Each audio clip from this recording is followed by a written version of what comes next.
చాలా దురదృష్టకరం. 5 మాసాల నుంచి కూడా ఈ తురకపాలెం అనేది ఒక అంతులేని కథలాగా కొనసాగుతూ ఉంది. ఇప్పటికి వైఎస్ఆర్ కాంగ్రెస్ పార్టీ టీమ్స్, డాక్టర్లు కానీ రాజకీయ నాయకులు కానీ సుమారుగా తురకపాలెన్ని 3-4 సార్లు సందర్శించడం జరిగింది. మొన్ననే కలెక్టర్ గారికి కూడా మేము ఒక రిప్రజెంటేషన్ ఇవ్వడం జరిగింది.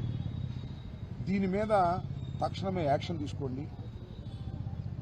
కొద్ది మాసంలోనే, కొద్ది టైంలోనే 45 మరణాలు ఆ గ్రామంలో సంభవించాయి. ఒక విచిత్రమైన వ్యాధి రావడం, ఆ వ్యాధి వల్ల మరణించడం అనేది చాలా దురదృష్టకరమైనటువంటి పరిణామం. అయినా కూడా ప్రభుత్వం ఇంతవరకు ఈ వ్యాధిని నివారించలేకపోవడం చాలా దురదృష్టకరం. మనం ఒక ఆధునిక సమాజంలో ఉన్నాం. వైద్యం బాగా వస్తువులు పెరిగినటువంటి సమాజంలో ఉన్నాం. గుంటూరు కోతవేటు దూరంలో ఉన్నటువంటి గ్రామంలో కూడా 5 నెలలకు కూడా ఈ వ్యాధిని నివారించలేకపోయారు అంటే ఇది ప్రభుత్వ అసమర్థత, అలసత్వం అని మరోసారి చెప్పదలుచుకున్నాం.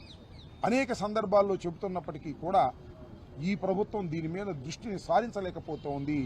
ఇది చాలా దురదృష్టకరమైన పరిణామం.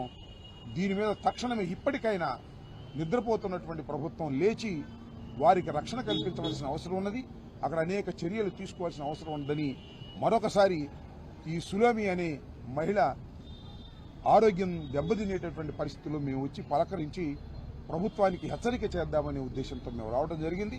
ప్రభుత్వం ఇప్పటికైనా సరైన సక్రమమైనటువంటి వైద్యం అందించాలి, తగిన చర్యలు తీసుకోవాలని మరొకసారి డిమాండ్ చేస్తున్నాం.